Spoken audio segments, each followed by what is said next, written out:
Hello, everybody, and welcome back to Astrology and Beyond. Today with Tatiana, your host, also broadcasting for ANN, Archetypal News Network. And today is a very important day. It's January 26th of 2026. And today marks the entry of Neptune into 0 degrees of Aries. So this is a very, very big deal. This is why this video is going to be all about this great big deal of Neptune entering into Aries and the conjunction of Saturn and Neptune at the 0 degrees of Aries, which is very, very important. And I know many astrologers have been talking about this.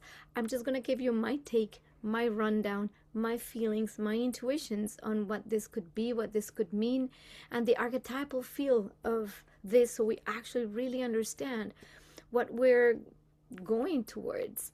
And also, I will be breaking down what that means for you. So if you stay until the end of the video, unless I run out of time and I have to make a separate video for the house by house placement where that could be for you, what this means specifically, then please stay to the end. And please don't forget to like, subscribe, and subscribe to my channel if you haven't been subscribed before.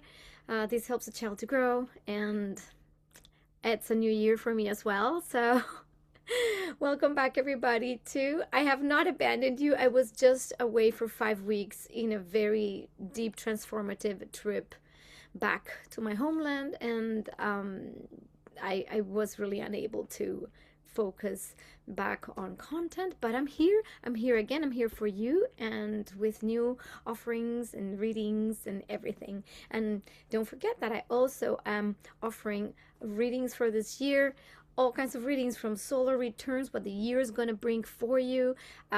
Definitely, if you're in a transition period, which many of us are, don't hesitate to get a reading as well.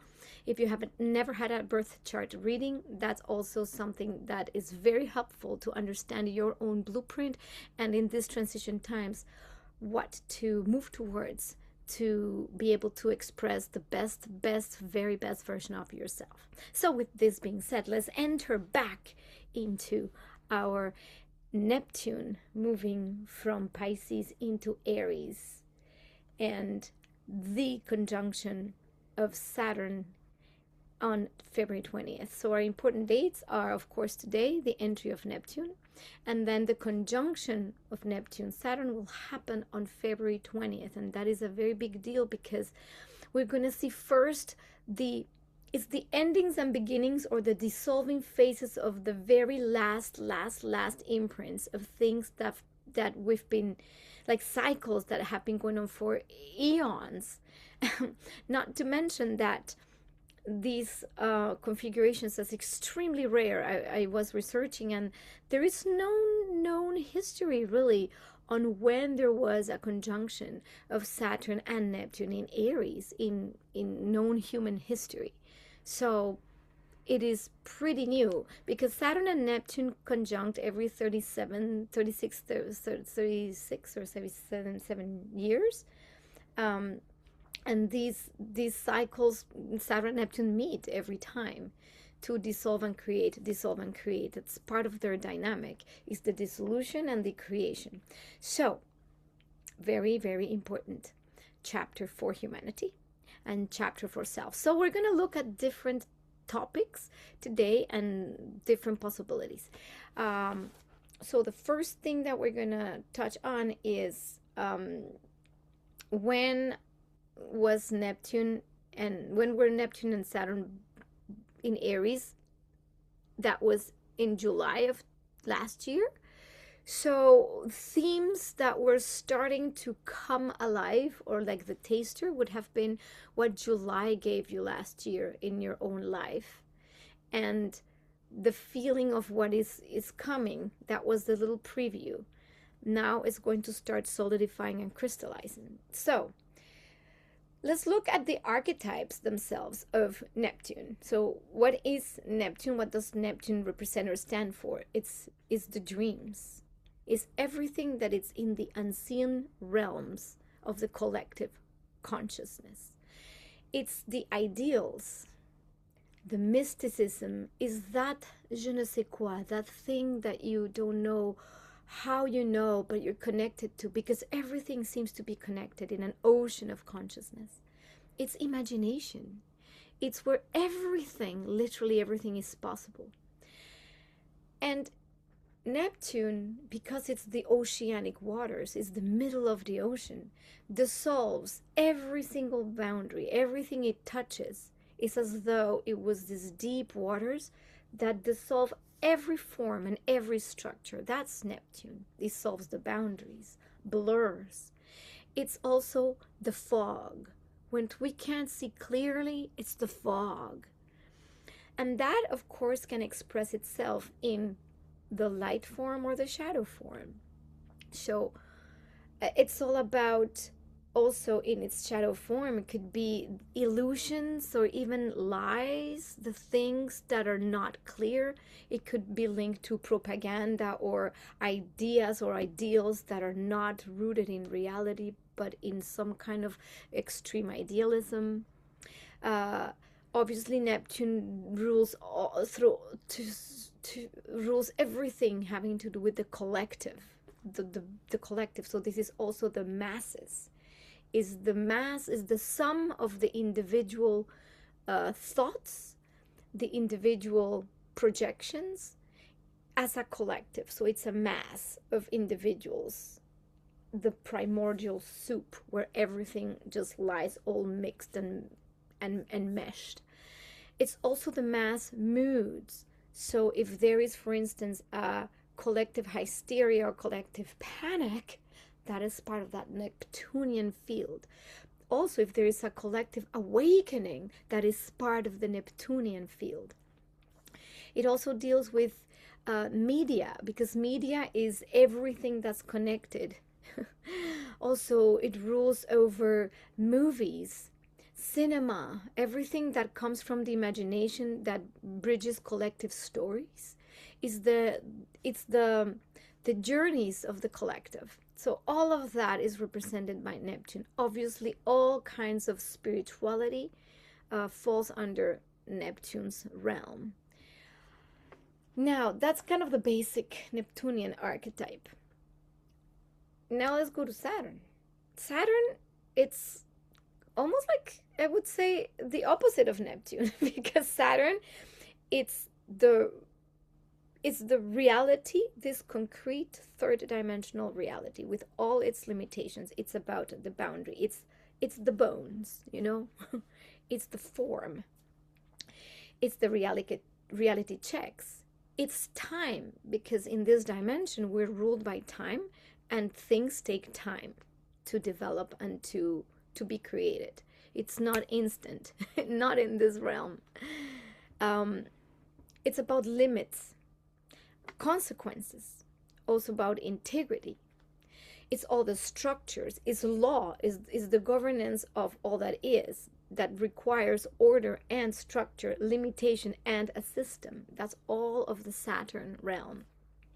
It's about duty, discipline, maturity, but it also rules over fear or caution, because Saturn wants to make sure that things, the archetype of Saturn brings the caution on how reality really functions. Is the parent that says, stop, if you keep going over there, you'll fall off the cliff. So that's why it's about limitations, about parenting. It's the wise parent that says, this needs to be here, a boundary needs to be here. It's also is about crystallization. So if the water is fluid, Saturn would mean the crystallization, like ice. It's also the cold, the winter, the periods of dormant, of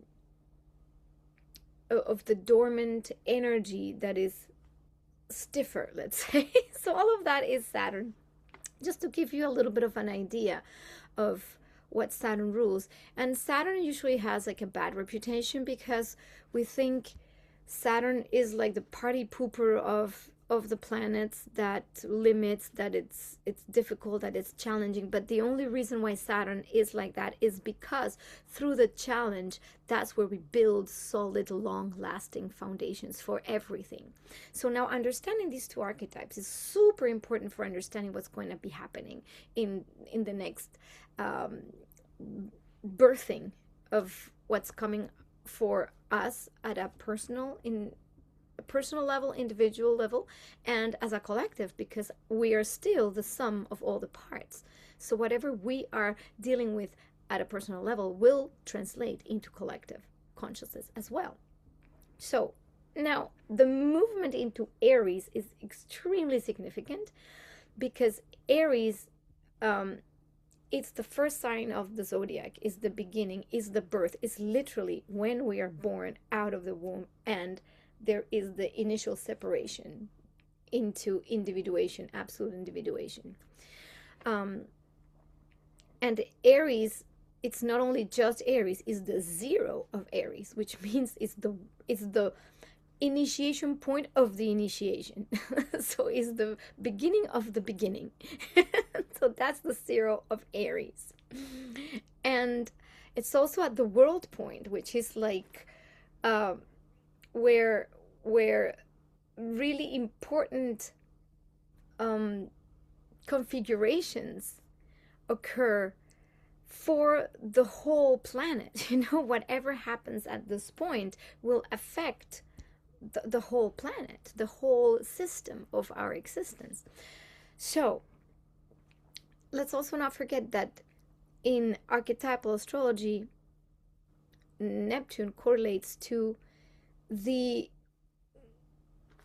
baby in the womb, the safety of the connection of the baby to the mother, to the cosmos, this blurred boundary between self and other. This is the Neptunian bliss, let's say. And Saturn is the initiation of the contraction before the actual birth. So this is why Saturn represents in the psyche this difficulty, because there's no real exit yet from the mother, and the baby that was happy floating in this ocean bliss gets squeezed and squeezed so that it can be pushed to be born. So this is why these two archetypes are almost the connection between this dissolution phase of the unity into a new form by the challenge of the squeeze. So this is what we might be feeling as a collective and as individuals.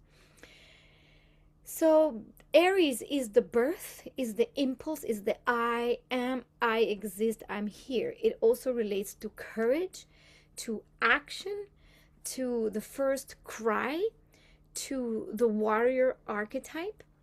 It's also the pioneer. It's cardinal energy is the one, the trailblazer, is the energy also of anger, aggression, or conflict, which is the shadow expression of the courage and the bravery and the initiation. Aries represents quick cuts and fresh starts. So it's like it's instant, is fast, is is fire, aim, go.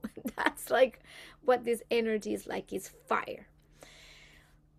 So blend all these three things together, and then we're going to get a little bit what's going to come as Neptune in Aries would be the mystic warrior. So it's also the spiritual activist, or someone that's willing to put everything on the line for big ideals and dreams. So that will be the Neptune. Now, when the conjunction of Saturn and Neptune come in Aries, it makes this archetype really grounded. It brings it into form. It's no longer ideals or mythical figures. It becomes the actual people, grounding spirituality in a new way, or grounding initiation or a new way of existing in reality. The other thing that Saturn does, this conjunction does, is to pop dreams. It will pop pop false ideals or false dreams, meaning that things that are really unrealistic in this plane are gonna be popped, because Saturn brings reality checks to the mix. So a lot of people that have been dreaming of some kind of magical paradises where everybody is kumbaya and we can escape through some kind of magical elixirs or magic potions or to other realms so we don't have to be here, that's going to be heavily challenged by the Saturn archetype. It's going to be heavily challenged. So any escapist tendencies to try and find some kind of connection outside the self are going to be heavily challenged, because what the image is like, imagine somebody seeing the divine somewhere out there, and there is almost, it's kind of within reach, like you could probably touch it and see it, but you can't really get there. And Saturn keeps you in a reality, almost like an hourglass. I have this idea that it's an hourglass and someone is looking inside. It's inside the hourglass looking out to a magical paradise they can't touch. That is the feeling of the divine discontent, of this limitation, knowing that we're here in this reality, that we're here in the limitations of the human experience, the human body, and yet wanting some kind of divine connection. So this might present itself as a very deep depressive state of pointlessness, of powerlessness, of feeling abandoned by some divine grace, and the only way to get back there is by a diligent effort of connection. And this requires discipline, spiritual discipline, and acknowledging and accepting the human condition as a limited condition, while also having unlimited mind within a quantum existence. So it's this paradox. Saturn and Neptune are completely paradoxical. So it's like, how do we bring all the possibilities into a into a realm with limitation and still make it work? So this is why things that are completely unrealistic will not necessarily have their form met. However, this doesn't mean to stop dreaming and stay locked into only the realm of possible. It's to push the boundary further and further as a step-by-step process, which eventually can lead to the impossible. Like, nobody would have imagined that we could, I don't know, go to the moon or something like that, or those were fantasies or science fiction things, and yet they became possible. So this is why humans stretch the boundaries. They stretch the boundaries, but Saturn makes sure that these boundaries, as they stretch with the human imagination, they are actualizable step by step. Can't jump right now from saying, oh, well, I'm here now, and by some kind of magic, I'm going to just be able to take off and fly. I mean, maybe some avatars or something like that, very advanced, I don't know. But if I step outside here and try to fly, well, I'm not going to be able to fly, just like flapping my arms. It's just not going to happen, you know. So, but maybe as we evolve as a species, there might be things that we discover within our own bodies, within our own possibilities, that allow us to merge those possibilities into actualization. But in the meantime, if that seems too much, basically that's that. So some collective themes, things that we might experience within our collective. So Neptune will be here until 2039. So it's 14 years of these new, where Neptune has been dissolving all ideas and myths about spirituality into new forms of spirituality and new forms of selfhood connected to a true sense of identity that is less connected to mass hysterias or mass movements like churches and messiahs and some kind of external authority or spiritual authority that guides, that has some kind of a magic key to a paradise that the humans cannot access. This time we're flipping it around into a way of living truth and spirituality as a deeply, deeply personal journey. It is the birth of the new hero, of the hero's journey of each person's life and journey. So we're moving from the Piscean, we're all one, which is still true in the sense of all energy is one. But at an embodied level, at a human level, each soul has chosen a blueprint. Hence, we have astrology and the blueprint to live its own journey, its own hero's journey. So, Aries at the first degree says, I must be birthed to live my truth and to live what's true for me in the journey I chose as a soul. And that's going to become clearer and clearer for each individual. So there's going to be a tendency towards personal authenticity as a sacred principle. So if it's to be authentic with our own beliefs and our own path.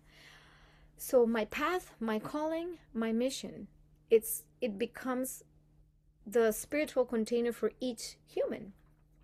So the hero heroine archetype will be in the collective myth as something really important where everybody will live their own lives and nobody needs to tell us how to live it, what to do it, and try this uniformity, because the unification or uniformization, I don't know if that's a word, it's not necessarily what we'll be experiencing. Now the shadow, so the possible outcomes of this, so the light of this is that people will be willing to take more risks, to step for what they believe in, not because the outside says you need to do something. So it's not for pleasing the outside, it's because there is an internal urge to live your truth.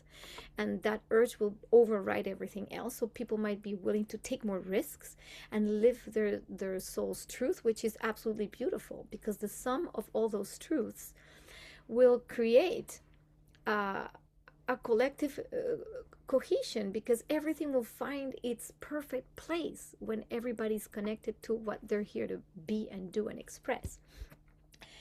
So there might be a lot of pioneers in new paths. There could be a lot of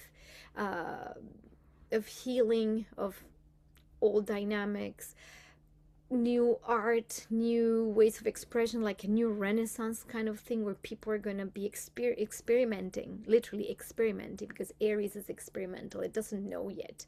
It doesn't know what it doesn't know.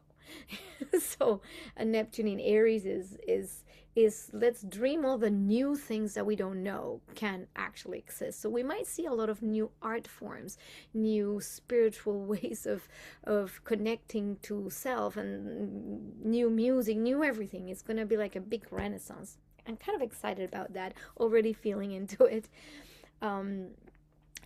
Another theme, there could be also kind of wars of belief, but also liberation. So there might be like civil rights movements again, bodily autonomy, gender and identity. All of these will be uprising movements that we're going to push really hard for these like independence cries. There might be indigenous sovereignty on land uses. And it's interesting because last year in August, precisely, we saw here in Canada, in Richmond, there was this case where the Crown is basically the Cowichan tribes won a process for reclaiming their unceded lands, and they won, and then the Crown land here in Canada was going to be given back to the tribes and things like that. So that's like an example of things that are going to happen, like the restitution of things that were let's say not like basically the sovereignty comes back. So of the First Peoples, of also segments of the population that were completely the minorities, all of that, obviously sponsored by also Pluto in Aquarius, redistributing the idea that everything is a circular, it's circular. The connections and networks are circular, not pyramidal. So as we do this, we're gonna the injustices begin to rebalance. But this only can happen through a lot of this can happen through the cry of independence, the cry for justice, the cry for equality. We'll have issues of freedom versus control still, and narratives with new technologies, economy, medicine, all the fields that are social will be strained because there needs to be a whole new system for all of this. There might be a little bit of blurred lines between the holy war and the holy peace. So some people might be fighting a war and some will be fighting for peace. So the Aries energy brings this energy of fight and warrior. So it is very possible that we see wars emerge still, because our frequency on the planet, it's still not necessarily all supporting just the evolution through peace. We still need to evolve through conflict. Unfortunately, that's how we evolve and learn. When there's a conflict and it gets really bad, that's when we go, oh, I think it got really bad, we should probably do something different. Unfortunately, those are themes that we may see in the collective, some kind of war breakouts or even more conflict. What else? There could be also, let's see my notes here, the warriors of light. Yes, this is also another archetype that we'll be seeing. A lot of people, for example, in media, in the media, in movies, or the way we create the new myths of the human, is like the hero narratives will change towards like the warrior, the rebel, or the chosen ones. The chosen one is also a little bit like some kind of hero that knows they have some kind of holy mission. But it's like a crusade, but not in the Piscean age type, but more in a personal crusade towards self-empowerment and transformation and reaching a destination of authenticity and truth. So there also might be the warriors come back basically as figures that are here to empower and help basically the collective move forward with courage. So that's kind of part of that. And the spiritual warrior in our modern day, it's like people that are really wanting to bring spiritual values back into society, not as the priest up there, but as someone that is the leader. This is why it's kind of leaders more than gurus, is leaders. So there's going to be some kind of big spiritual leadership and groups and people forming around leadership figures that are bringing about more connection to spiritual truth, but not in the form of I know the truth and you're going to follow me because I have the magic key that you don't have. But on the opposite is going to be, I'm going to help you find your own key to your own paradise, because I've already made a little bit of a headway, not because I'm better than you, but because I have a little bit of headway, so I can guide you into that, right? So that's going to be part of the narratives, is finding these new spiritual leaders, and I think there's going to be new ways of approaching spirituality as well. Not the old ways or the traditional ways of going to churches and scriptures that are old and demoted, but the actualization of what spirituality really means is being here now, present with our bodies and connected to our intuitive selves and into our own intuition. And our own intuition and our own inner guide is the one that will guide each step of the way. Because what happens with these first stages of these beginnings is the way might be very cloudy and confusing. So we have to have deep trust in our own courage to step into something new, that it's blurry, that it's confusing, that might not be very clear at first. It's like going up a mountain and there's a fog and you can't see beyond the fog, but you have to trust that each step you're taking is the right step, because it feels right. And we cannot do that running. If you run, you might fall off a cliff. This is why Saturn makes sure that we're taking time. We said earlier, Saturn rules over time. So there is a component of slowness and pacing what we're creating. We might see also the shadow of, let's say, the spiritual leader could be also that ideological cults might appear, also because we have Pluto in Aquarius, which can expose also the shadow of Aquarian themes, which means like all kinds of collectives. If like cults are very typical of having Pluto move through Aquarius and exposing cults and cult-like behavior, based on some kind of leaders that are bringing ideals that might not be necessarily connected to absolute truth, but still ego-based. So that is the shadow that will be exposed and will be also dissolved, let's say. But that is the shadow of spiritualizing this warrior archetype, right?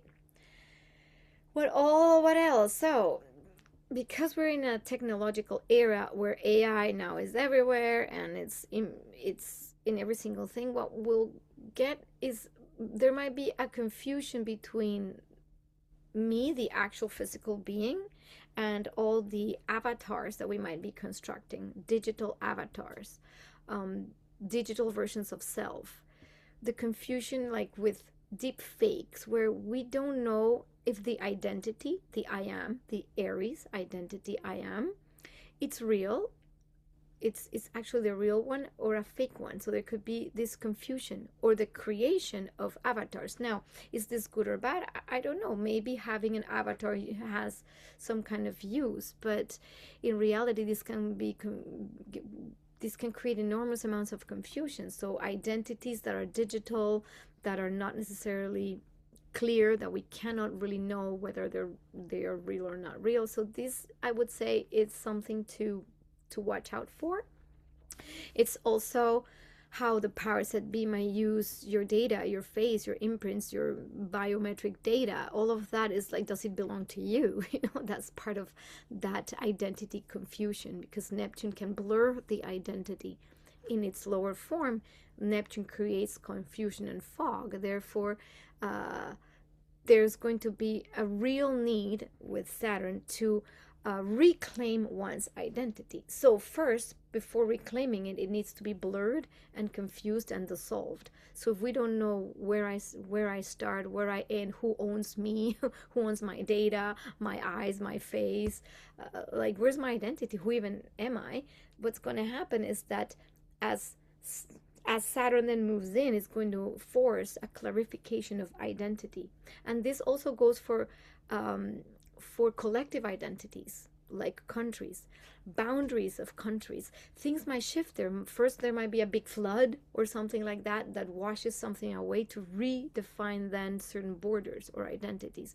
This could happen through invasions, through mass migration, people moving around. It might happen through earth rifts and earth events. Could be through water events, because Neptune rules over water, so it could be oceans. And then Saturn brings the boundaries and the limitations, or the need to put boundaries to the water. So all of these themes might be present in the next few months as this conjunction travels together. And so 2026 might be permeated with all these themes. So it's not necessarily all beautiful and great. Is that whatever's happening with this reset, it's absolutely necessary to form a complete new identity of the human as a being. And that will be also questioned, like, who are we as divine beings? What else? So disaster, climate, and there might be also the need for more humanitarian, not the need, but disasters and climate events might create a big need for humanitarian aid and heroes like first responders and paramedics, firefighters. So these figures are like going to become again like these warriors that we look up to, because they have a function that is within the collective good, especially for helping, giving humanitarian aid. Neptune brings us, the beautiful thing of Neptune is also bringing compassion and care to the human condition. So there's going to be big surges of that. So in order for that to arise in humans, some disasters might need to happen for us to wake up to the fact that that we all share this earth, and that we are all really connected, and what impacts one impacts the other. It's the butterfly effect.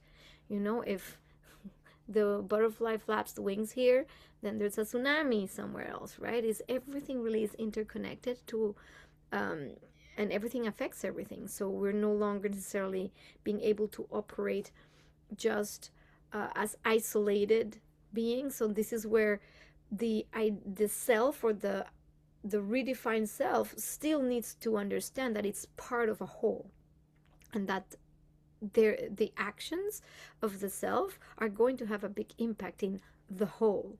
So this is where Saturn is going to be asking of all of us maturity, responsibility with our own actions, thoughts, and words, thoughts, and actions, and to be in alignment with our truth, and how we respond to that our actions are not, they're not depending on anyone, on anything outside ourselves. It brings back the responsibility to the self, to me, to I'm the one creating my own chaos, my own life, and my own reality, and therefore impacting the collective chaos and reality, right? So this is going to be really important at this time.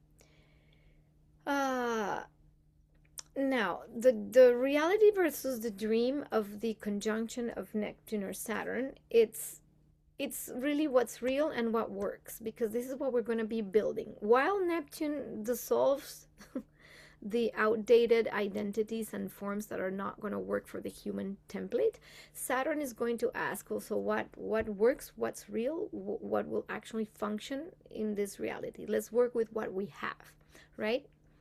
And Neptune says, let's work with what we can dream, believe, and imagine. So those two are going to be the templates for the new essence, right?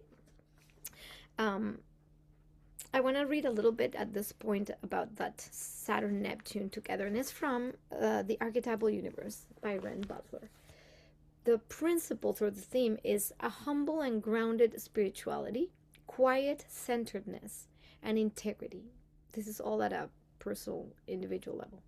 Feelings of divine discontent leading to a committed spiritual practice, practical service to others.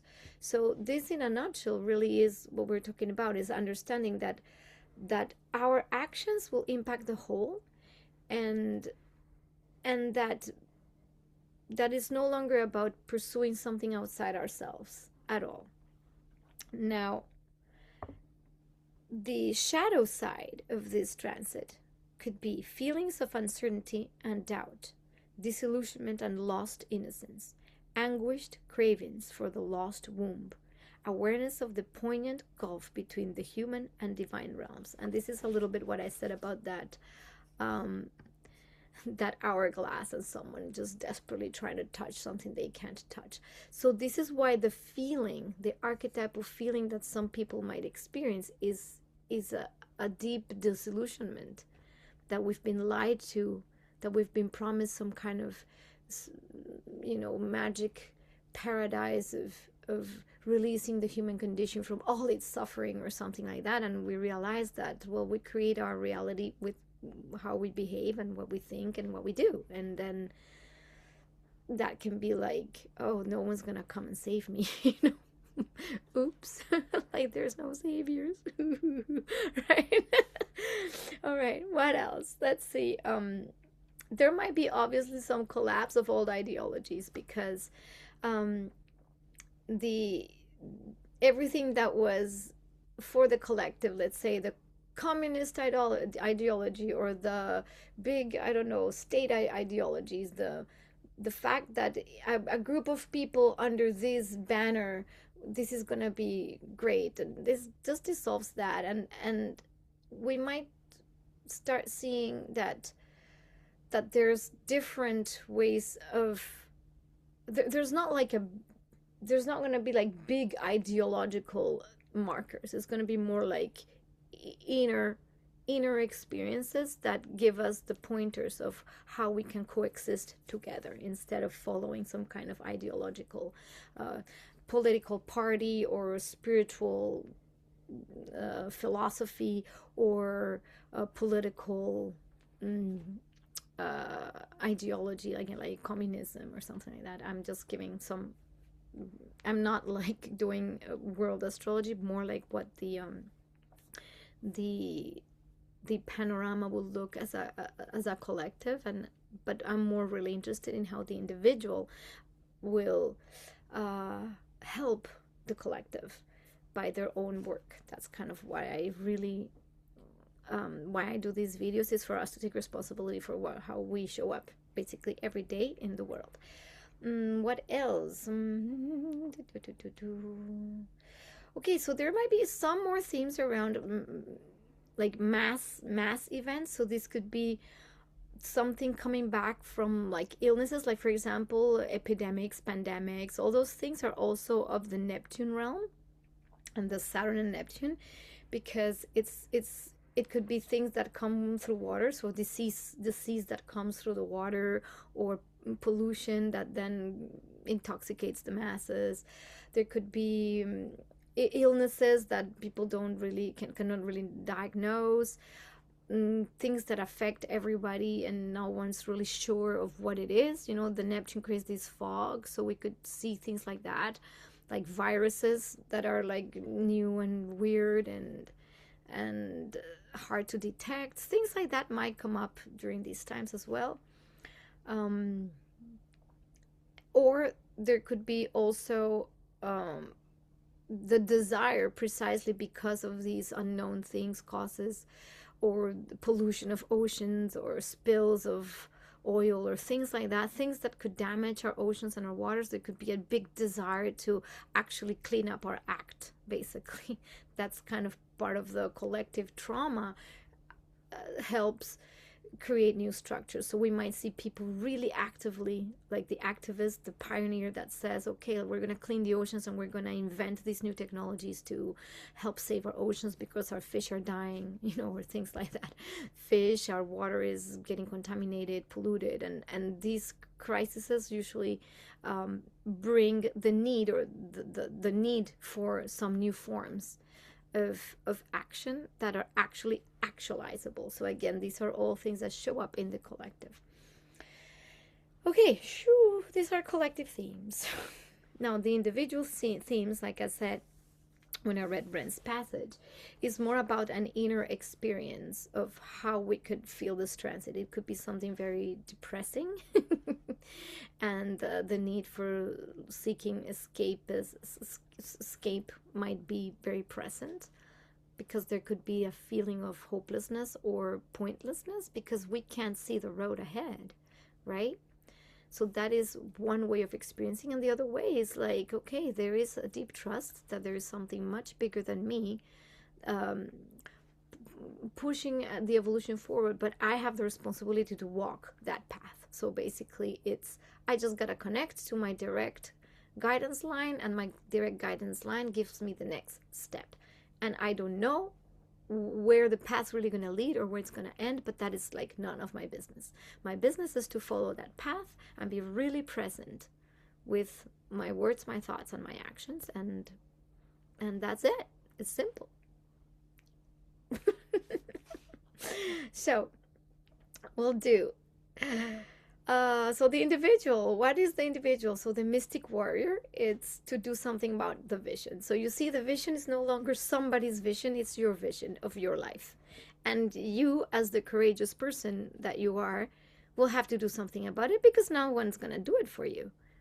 It's not, again, it's not about necessarily joining the big visions of others or the big ideologies about you, creating your own story or your own myth, and then aligning with those who have similar vibe to you to work in tandem. Because let's not forget, we still have a very big wave of this Aquarian energy coming, especially throughout this end of the month, where we have lots of planets in Aquarius and then in Pisces. And I'll cover the actual astrology of the month next month a little bit later to see how this is going to play out. But there's going to be big emphasis on finding tribe by resonance, but by resonance of you having clarity on what is it that you are going to contribute to the whole as an individual. So first there's going to be a dismemberment, and this is kind of what I've been feeling, that that the first stage of the dissolution, when Neptune, before Saturn joins, Neptune is still trying to dismember. That's why there's the cry of independence, because if we have not figured out our path, what we want, how we align with truth, well, sometimes the enmeshment of the collective enmeshment of mass hysterias or of groups that are dysfunctional, things like that, will first create some kind of dismemberment or independence. So the only reason for this is so that each being can detangle or detach from what is not true for themselves, for their journey, for their personal journey, to reclaim themselves. Again, there's a reclamation of identity, but then once we reclaim our identity and our path, it's now easier to build the new bridges with others that are walking similar paths, and that will be key points in, or key nodes in these new structures of a circular web-like society, that where one node, even though it's an individual node, will be affecting the whole web. And this is what we're kind of moving towards. But first we need to remove ourselves from the old dynamics or the old energies before moving into these new archetypes. So what does that look for the individual or for you, is that you cannot just keep just dreaming about it and, oh, I wish this was real and I wish these things happen on the planet. It's like, well, do something about it. It's about action. Aries wants the action portion of it. There has to be some kind of movement. This could be bringing spiritual or creative ideals into like a business, a project, a mission. It's also about saying what is yes and what is no. It's no longer, oh, maybe this, maybe that, maybe over there, I'm not so sure. This wishy-washy thing is not going to cut it. Once Saturn goes in the mix, it's like, have clarity of your direction, even though you don't know the outcome, but start doing something. Just move in a direction that feels true to you and begin, do something, action, go, So this might feel inside of the individual as a deep longing for something fresh and new. Like, I don't know what it is, but I feel something needs to change, something needs to begin. And this doesn't necessarily mean that you're completely disregarding everything you've built in the past few years, but it does seem like there's going to be a big desire for new, fresh movement into something. There could be this like impatience as well, as like, I gotta do something, and well, do one thing, right? The other thing is like, there's gonna be a little bit of a shift when it comes to like vague spirituality, like new agey kind of woo things that was like, okay, what does this really do? You know what I mean? Like, well, if I have this, it magically does that. Like, there's no more connection to magically does that. It's more like, how does this actually work? And this is where we understand that our body, as a functioning vessel of divine energy, we know there's science to it. There's science to how the brain is wired, and how the nervous system, when we activate the breath, and then the cerebral spinal fluid and how it goes up and all of that. We have an actual body, a vessel that can scientifically do things, you know, that connects us to health, to actual vitality, health, longevity. There's a lot of new technologies that include sound, vibration, and all of that is going to be part of the new mix. And and how it's no longer about some kind of magical believing something, but there's going to be this uh like science meets spirituality very clearly. So it's no longer about some wishy-washy thing. It's going to be something tried and true, and this is going to come only through practice and through doing it, right? It won't come from just thinking about it. uh what else? So the identity that's dissolving and reforming for every human is going to be something very real, and more particular for those who have this transit through the first house. So all of the Aries rising people, this is going to be really something that you might experience as literally the dissolution of self. But for everybody, there might be some kind of identity that is completely dissolving. So it could be losing the old job, the label or what you used to say, like, oh, I am a dot dot this, and suddenly you're not resonating with that and you don't know why. There could be also relationships you used to have and know that you were defined by a husband or a wife, or you know, and suddenly that's gone, and then you're not no longer defined by that. So what are you defined by? Maybe you were defined by some kind of ownership or something that you were tied to, or something you had created or birthed and were deeply attached to, and suddenly that goes away and you're no longer defined by it. And this will definitely could create enormous amounts of confusion, because it's like, then who am I without A, B, or Z, right? So if I'm not that anymore, then who am I, right? So this will bring the possibility, the opportunity to experiment with new ways of being oneself that are not at all tied to anything we've known before. So it could be your appearance. You might want to just change your appearance. You might want to change your gender expression, or give yourself some kind of creative voice that you didn't have before, you never dared try, or change profession altogether, or change your spiritual path. Let's say you were, I don't know, a Muslim, and suddenly now you just want to be some kind of I don't know, shaman. I don't know. So you see, this is why it becomes like exciting, because Aries brings the energy of passion and excitement as well. So Saturn's role here is to ask, so which of these experiments or of these new versions of self are actually sustainable over time? So this means that the trying new things, or the new identities, will be for a little while something that's going to be very exciting, but at some point when Saturn kind of moves in, it will say, okay, you try this and that, but what will really sustain you and your life? You know. So you cannot just kind of, I just want to do everything and nothing. It's like, okay, at some point you gotta decide, like, how do you align with something that's true to you and that you can create, that will sustain your life and that will be actually really exciting to you. Now, the other things that might show up at a personal level is what can be brought up is also patterns of anger, or lineages that have had a lot of anger and repressed anger. Also, so healing anger, healing the lack of courage. Well, and we've seen this through the passage of Chiron through Aries, like the fear of going for what we want because there's death at the end of it, or something like that. So it's interesting to note that as we heal all of those old ways of doing Aries, which is the anger, the fighting, the need to win at all cost, it doesn't matter who I'm stepping on, you know, all of that all that like toxic masculine energy will start flipping in its head.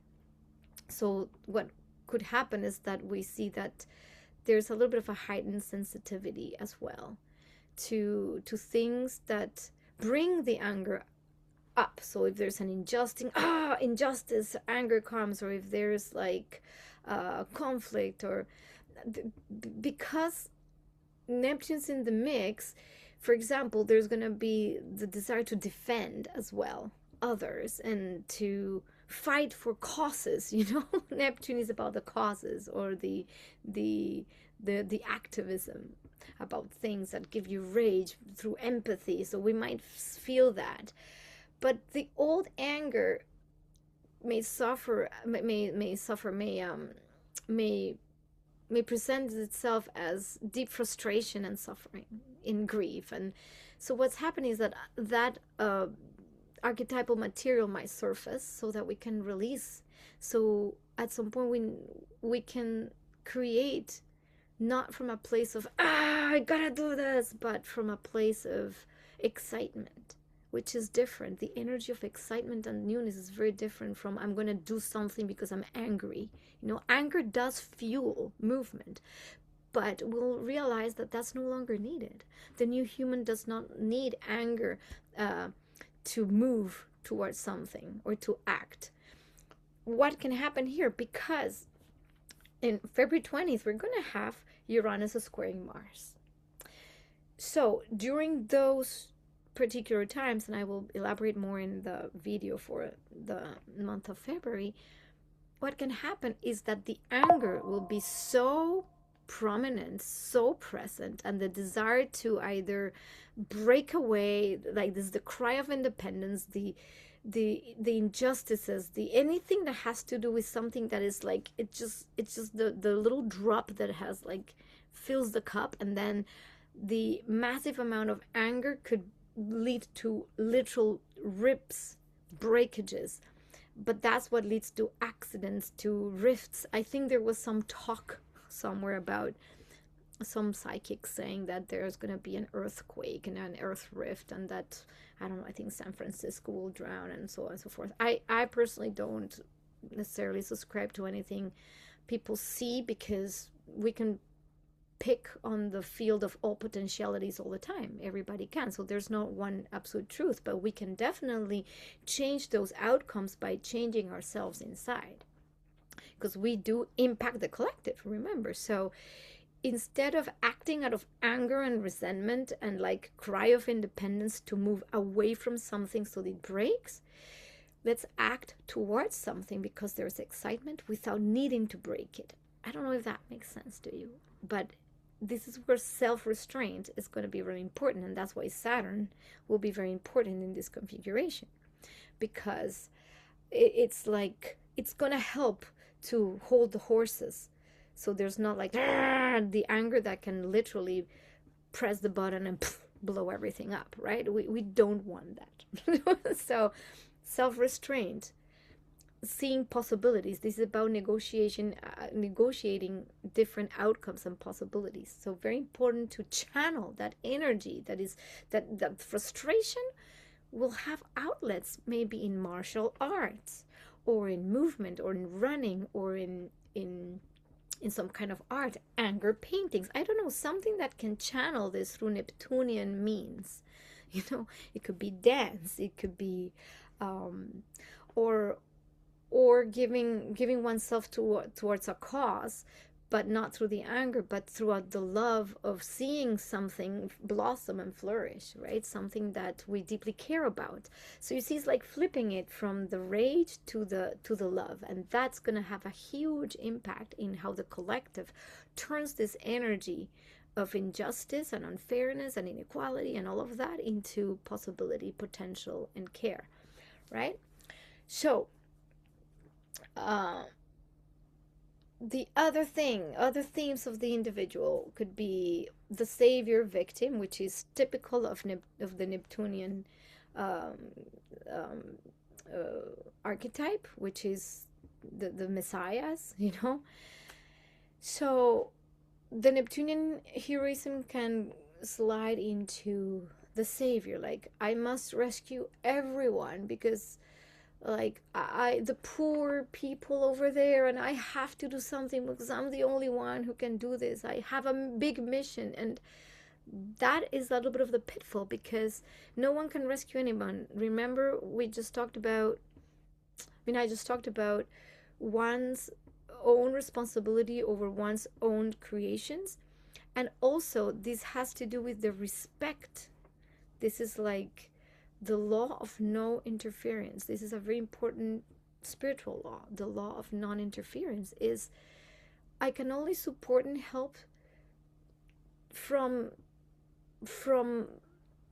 the place that I am, respecting that people's choices have led them to where they are at.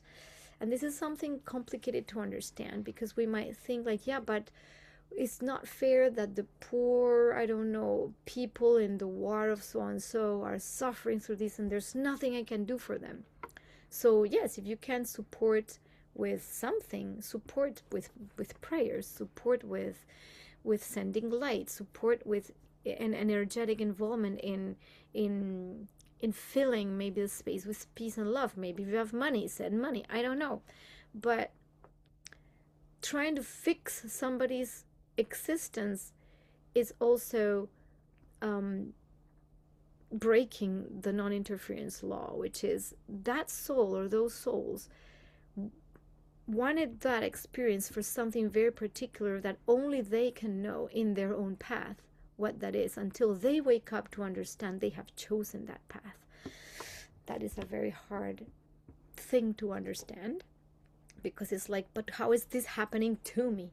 It's like, well, at a certain level of the soul chose it. The soul chose the experience so that it can make better choices.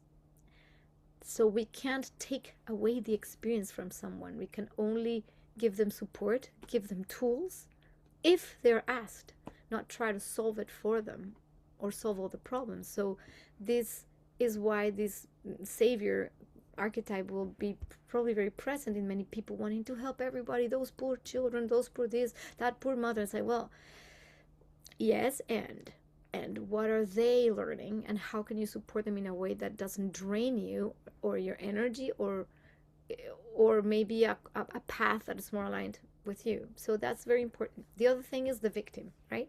So there's savior, there's victim. So the victim is like staying in, like drowning in the world has, there's no way this world can ever be anything that what it is too hard, and we're all victims of this world. So that's something that we might be experiencing as well as individuals. The other thing is, again, along the lines of the law of non-interference, is the perpetrator. So basically, even if you have like good intentions, you might have a good intention, but maybe that good intention is not really the best outcome for everybody, even though you have good intentions. When you're trying to fix something that doesn't need fixing, but you're still trying to fix it, and in the end you ruin it more, something like that. So that's also crossing boundaries and not allowing processes to unfold. So what we want to is the healthy expression of that Saturn, which is like knowing your lane. So what can you do, what can't you do, and that's it. Don't try and rescue everybody, you can't. Choosing specific concrete forms of service. So if you can help and aid and support and give a tool, do that in your community, or even just in your family. Even that's just enough. You don't have to go and rescue everyone or the whole world. And honoring also your own limits. Like, you need to rest, you rest. You can't just be being the person that receives everybody and trying to help everybody all the time, because then when do you put your own oxygen mask on, right? So it's not about not helping and serving. It's about knowing when to act, how to act, and for whom and for what reason. It's going to be very clear. Okay, next archetype would be no, I think we're done with the archetypes. Now it's like, how do we work? Now let's get to us. How do we work consciously with this transit? Because again, this transit is not a small thing. It's a big thing. Big. I told you, this hasn't been recorded in human history ever, so we don't even know. But how do we work with these archetypes consciously? So Uh, so in your community or individually, I already told you this is about taking responsibility for your own thoughts, words, actions, and your own life and desires. No one's gonna live your life for you. Simple. As a community member, it's is this something that really speaks to me? Like, uh, uh, uh, whoever you are, you the people you're with around you is like, are you kind of aligned in something that speaks to you at a deep level of truth, or are you being swept into some kind of collective either fantasy, or you're swept into some kind of collective paranoia? Because that's also of the Saturn Neptune could be that there's some kind of paranoia, and that's why propaganda, I mentioned propaganda before, because this is times where people can slip that in and make you believe things, and then you believe it because the psyche can absorb anything and any kind of information. So the important thing is to leverage the energy of Saturn, not to get into conspiracy theories kind of things where there's a collective paranoia about things, but really be very calm and paused and detached, to not believe everything you're being fed, because deep fakes, fake identities, all of that's going to be in our experience, is to sit with yourself and the present moment and really look around you and have the capacity to detach from the collective dramas. So, or the collective fantasies. Maybe also there's some kind of collective fantasy that says that some magical bubble is gonna come from the sky and then suddenly take us all out, like that movie Cocoon or something. I don't know. Possibly. I don't know. But if there's some kind of collective fantasy that seems so wonderful but doesn't seem to arrive and you don't know why, but you're still swept by it, you might just stay in that loop. So at this time, it's like, what's in front of me and how can I live the best life I can right now with what I have? Simple. Um, Other things. So discern your causes carefully. It's very important to discern what you're willing to support. Two, support structures that merge compassion with accountability, because compassion is of the Neptune realm. So it's not about me, myself, and I living just my life and my desires and ignoring the rest. No, is how is it that what I do also helps the collective? How am I improving my community, improving my family, improving the planet? How is it that what I do has some positive impact in the world? And that's going to be perfect for this transit. So, for example, if you are in the tech industry, so how do you do ethical technology, right? If you are, I don't know, you are in the climate action realm, then how are you going to do, like, promote practices that help uh, help into having better ecosystems, like even at a personal level, like how are we more responsible with how we're treating earth and nature? So for example, adopting practices like I do here, like not buying single-use plastics, and I don't know, having mason jars. I buy everything in bulk and put it in mason jars, because that way I know I'm using less packages and stuff. That's like a simple thing. I'm giving you an example, but it's like, what are the things that you do on your everyday life that support the betterment of our ecology and of our planet? And also, what things do you do for others that are not of the martyr savior kind, but of the helpful and building society kind? So, for example, building collective community events, community things. Where do you get community together to do things and be less here and more together? So things like that are going to be really important. Um, and be really, really aware of what you're being fed by the media. I'm going to say it again. The media might feed you anything, and you might be very absorbed by social media, by different perspectives, the deep fakes. So don't buy into everything you're being fed. That's going to be really important, because the images, which is of the realm of Neptune, image and sound, image is of the realm of the Neptune, because it's the imagination, might show up as as blurry or not clear, and and it can either provoke fear or provoke some kind of delusional fantasy. So be really aware of what you're being fed. What else could I say from my notes? Well, good things to channel the energy. I already spoke a little bit about martial arts, dance, movement that integrates spirit and the body. I myself am launching some divine feminine dance, which is really about incorporating the soft, the round into my daily practice, and hopefully I'll be able to lead people into that as well very soon. So if you're around the area of Vancouver Island, stay tuned for that, because I'll be offering some of those things. So anything that is like body, spirit, mind, and movement will be a very good way to channel this energy. What else? Yeah, I think this is like about it. So, because this has been a very long video, an explanation of the Neptune archetype in Aries and the Saturn archetype, I think I will do what it means for you, particularly based on your rising sign, in a separate video, because this has been very long. But now that you have the idea of what's coming and how to address it and how to navigate this incoming transit, then you can apply it to your life in the next video and what that will mean for you.